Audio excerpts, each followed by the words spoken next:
High everyone এই ভিডিওতে আমরা আলোচনা করব বিএড সেকেন্ড সেমিস্টারের কোর্স 9 এর 8 নম্বর প্র্যাকটিকাম। তাই যাদের 8 নম্বর প্র্যাকটিকামটি রয়েছে তারা অবশ্যই ভিডিওটি স্কিপ না করে শেষ পর্যন্ত দেখার চেষ্টা করো, তাহলে তোমরা 8 নম্বর প্র্যাকটিকামটি কিভাবে লিখতে হয় বুঝতে পারবে। তাহলে চলো 8 নম্বর প্র্যাকটিকামটি দেখে নেওয়া যাক।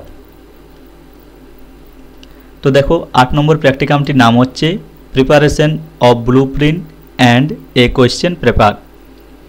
तो देखो कि सूचीपत्र देওয়া রয়েছে।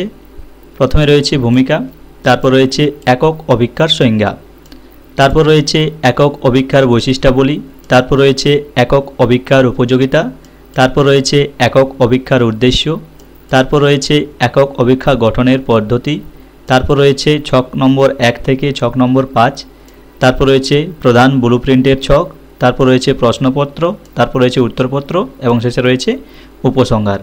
তাহলে চলো এখানে যে বিষয়গুলি দেওয়া রয়েছে সেই বিষয়গুলি সম্পর্কে জেনে নেওয়া যাক। তো দেখো প্রথমে রয়েছে ভূমিকা। আমরা জানি প্রত্যেকটি প্র্যাকটিকামের প্রথমে একটি ভূমিকা লিখতে হয়। এই প্র্যাকটিকামটির ভূমিকা লেখার জন্য তোমরা এখান থেকে দেখে লিখে নিতে পারো। এরপর রয়েছে দেখো একক অভিক্ষার সংজ্ঞা। এখানে একক অভিক্ষার সংজ্ঞা দেওয়া রয়েছে, তোমরা একটু দেখে নেবে। এরপর এসে দেখো একক অভিক্ষার বৈশিষ্ট্যাবলী। তো দেখো একক অভিক্ষার বৈশিষ্ট্যগুলি এখানে দেওয়া রয়েছে, তোমরা একটু দেখে নেবে এবং এখানে কিছু বৈশিষ্ট্য দেওয়া রয়েছে, বাকিগুলো দেখো। তার আগে এখানে যেগুলো দেওয়া রয়েছে সেগুলো দেখে নেবে এবং এখানে বাকি বৈশিষ্ট্যগুলি দেওয়া রয়েছে, তোমরা একটু দেখে নেবে। এরপর রয়েছে দেখো একক অভিক্ষার উপযোগিতা। একক অভিক্ষার উপযোগিতাগুলি এখানে দেওয়া রয়েছে, তোমরা একটু দেখে নেবে। এরপর রয়েছে দেখো একক অভিক্ষার উদ্দেশ্য। একক অভিক্ষার উদ্দেশ্যগুলি এখানে দেওয়া রয়েছে, তোমরা একটু দেখে নেবে।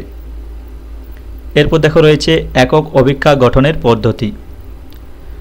তো দেখো প্রত্যেকটি পর্যায়ে বিস্তারিত কাজের বিবরণ আদর্শায়িত অভিক্ষা গঠন শীর্ষক অধ্যায়ে দেওয়া হয়েছে। তো দেখো প্রথমত কিভাবে একটি একক অভিক্ষা গঠন করা হবে তার জন্য দেখো প্রথমত একটি একক অভিক্ষা গঠন করতে গেলে কতকগুলি বিষয়ে সিদ্ধান্ত গ্রহণ করতে হবে। এই সিদ্ধান্তগুলি অভিক্ষাটির পরিকল্পনা সংক্রান্ত। অভিক্ষাটি কোনো নির্দিষ্ট পাঠ্য এককের জন্য রচনা করা হবে। ওই পাঠ্য এককের অন্তর্গত যে পরস্পর সম্পর্কযুক্ত ধারণাগুলি আছে সেগুলি বা একাংশগুলি কী কী, ওই পাঠ্য এককের শিখন উদ্দেশ্য কী, অভিক্ষাটির জন্য কত পূর্ণমান ধরা হবে, অভিক্ষাটির প্রয়োগের সময়সীমা ইত্যাদি বিষয়ে শিক্ষককে সিদ্ধান্ত গ্রহণ করতে হবে। এই বিষয় সম্পর্কে শিক্ষক তার সিদ্ধান্তগুলি তালিকাবদ্ধ করবেন।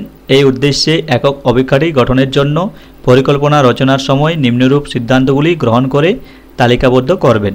কি কি সিদ্ধান্ত রয়েছে? এক হচ্ছে মূল পাঠ একক, তারপর রয়েছে পাঠ্য একাংশ সমূহ, তারপর রয়েছে শিখন উদ্দেশ্যাবলী, তারপর রয়েছে দেখো অভিক্ষার পূর্ণমান, তারপর রয়েছে অভিক্ষা প্রয়োগের সময়সীমা। এবং দেখো এখানে দ্বিতীয়ত দেওয়া রয়েছে পরিকল্পনা পর্যায়ে গৃহীত সিদ্ধান্তগুলির ভিত্তিতে মূল অভিক্ষা গঠনের নির্দেশক হিসেবে শিক্ষক একটি স্পেসিফিকেশন টেবিল বা একটি নকশা কাঠামো প্রস্তুত করবেন।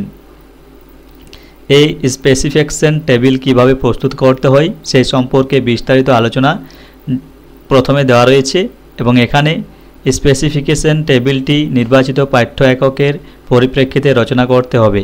এই পর্যায়ে শিক্ষকের মূল কাজগুলি হলো এক হচ্ছে অভিক্ষার জন্য নির্দিষ্ট পূর্ণমানকে একাংশগুলির গুরুত্ব অনুযায়ী বণ্টন করা, তারপর রয়েছে নির্দিষ্ট পূর্ণমানকে লিখন উদ্দেশ্যগুলির গুরুত্ব অনুযায়ী বণ্টন করা।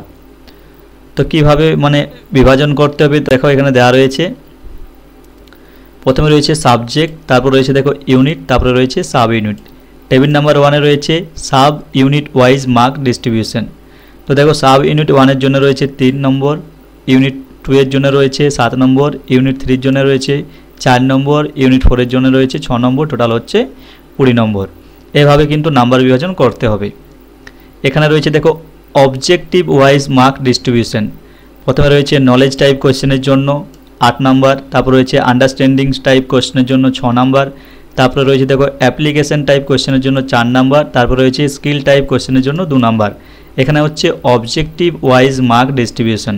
প্রথমটা ছিল দেখো sub unit wise mark distribution এবং সেকেন্ড যেটা রয়েছে সেটা হচ্ছে অবজেক্টিভ ওয়াইজ মার্ক ডিস্ট্রিবিউশন।